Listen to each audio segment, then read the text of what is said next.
സർവ്വദൈവങ്ങളുടെ സാന്നിധ്യം എന്നാണ് ജ്യോതിഷത്തിൽ പറയുന്നത്.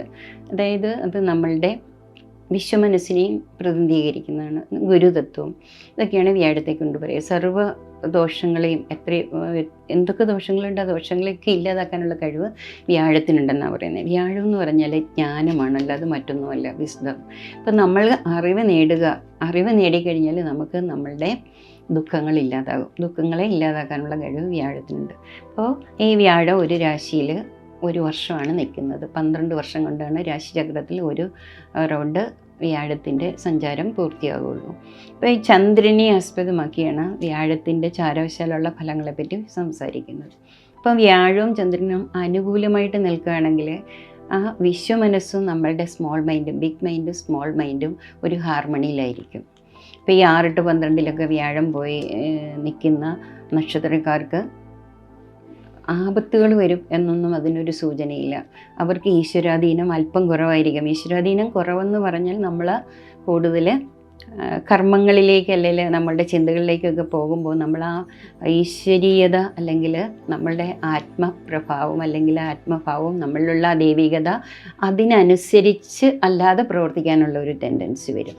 വ്യാഴം മറഞ്ഞിരിക്കുക എന്ന് പറഞ്ഞാൽ നമുക്ക് അങ്ങനെയാണ് ആ ഒരു അവസ്ഥ എന്ന് പറയുന്നത് അതാണ് സൂചിപ്പിക്കുന്നത്. ഇപ്പോൾ വ്യാഴം 12 അതുകൊണ്ട് നമ്മൾക്ക് ഒരുപാട് നഷ്ടങ്ങളുണ്ടാകും, അങ്ങനെയൊന്നുമില്ല. വ്യാഴം 12 വന്നാൽ നമുക്ക് ശുഭകാര്യങ്ങൾക്കായിട്ട് ചിലവ് ചെയ്യാനൊക്കെ പറ്റും. അതുപോലെ തന്നെ നമ്മൾക്ക് പുണ്യപ്രവർത്തികൾ ചെയ്യാൻ ഒക്കെയുള്ള അവസരങ്ങൾ വരും. അപ്പോൾ ഈ വ്യാഴ മാറ്റത്തെപ്പറ്റി നമ്മൾ അവെയറായിരുന്നാൽ മതി. വ്യാഴവും ചന്ദ്രനും തമ്മിൽ നമ്മുടെ ജാതകത്തിലുള്ള ചന്ദ്രൻ നിൽക്കുന്ന സ്ഥിതിയാണ് നമ്മളുടെ നക്ഷത്രം സൂചിപ്പിക്കുന്നത്. നമ്മുടെ നക്ഷത്രത്തിൻ്റെ അല്ലെങ്കിൽ നമ്മൾ ജനിച്ച ചന്ദ്രൻ്റെ ഏത് പൊസിഷനിലാണ് വ്യാഴം എന്നുള്ളതനുസരിച്ചാണ് അതിന് ഫലത്തെപ്പറ്റി സൂചനയുണ്ടാകുക. അതുപോലെ തന്നെ പെട്ടെന്ന് നമ്മൾക്ക് ആ തീരുമാനങ്ങൾ എടുക്കുമ്പോഴൊക്കെ നമ്മൾക്കൊരു കൃത്യത അല്ലെങ്കിൽ ആ ബിഗ് മൈൻഡിൻ്റെ അല്ലെങ്കിൽ ആ പ്രകൃതിയുടെ അല്ലെങ്കിൽ ഈശ്വരൻ്റെയൊക്കെ ഒരു കൃപ കുറഞ്ഞിരിക്കുക അല്ലെങ്കിൽ കുറഞ്ഞ് ഇരിക്കുന്നത് കൊണ്ട് അങ്ങനെയുള്ള തീരുമാനങ്ങൾ നമ്മൾക്ക് പ്രോപ്പറായിട്ട് എടുക്കാൻ പറ്റാതെ വരിക. അതൊക്കെയാണ് നമ്മൾക്ക് ജീവിതത്തിൽ സംഭവിക്കാവുന്ന കാര്യങ്ങൾ. ആ സമയത്ത് നമ്മൾ തീർച്ചയായിട്ടും ജപം, ധ്യാനം അങ്ങനെയുള്ള കർമ്മങ്ങൾ അല്ലെങ്കിൽ പുണ്യപ്രവൃത്തികളൊക്കെ ചെയ്യാനായിട്ട് വളരെയേറെ ശ്രദ്ധിക്കണം. അത് നമ്മൾക്ക് ഈ വ്യാഴം ചന്ദ്രാൽ മറഞ്ഞു നിൽക്കുന്നതിലുള്ള ദോഷത്തെ കുറയ്ക്കും. അതുപോലെ തന്നെ നമുക്ക് ഇൻഡ്യൂറ്റീവായിട്ടുള്ള കാര്യങ്ങൾ, ഹിഡൻ ആയിട്ടുള്ള കാര്യങ്ങൾ, മിസ്റ്റിക്കായിട്ടുള്ള കാര്യങ്ങളൊക്കെ ഈ സമയത്ത് മനസ്സിലാക്കാനായിട്ട് ഗുണകരമായിരിക്കും. വ്യാഴം അത് നിൽക്കുന്ന രാശിയിൽ നിന്ന് 5, 9, 7 ഭാവങ്ങളിലേക്ക് അതിൻ്റെ ദൃഷ്ടിയുണ്ട്. ദൃഷ്ടി എന്ന് പറഞ്ഞാൽ ആഗ്രഹത്തിൻ്റെ നോട്ടമുണ്ട്, അത് ശുഭഫലം ചെയ്യും. ഇപ്പോൾ കന്നി രാശി, ഇപ്പോൾ ഇടവൻ രാശിയിലാണല്ലോ വ്യാഴം നിൽക്കുന്നത്. ഇപ്പോൾ കന്നി രാശിയിലുള്ളവർക്ക് വ്യാഴത്തിൻ്റെ ദൃഷ്ടിയുണ്ട്. അപ്പോൾ അവർക്ക് പ്രത്യേകിച്ച് ഒരു ഈശ്വരാധീനമുണ്ട്, ഈശ്വരാധീനം കൂടെ ഉണ്ട്. അതുപോലെ തന്നെ 9 വ്യാഴം നിൽക്കുന്നത് കൊണ്ട് പുണ്യ പ്രവൃത്തികൾ, പൂർവ്വജന്മത്തിലെ സുഹൃത്തുമൊക്കെ അനുഭവിക്കാനായിട്ടുള്ള സാധ്യത കൂടുതലാണ്.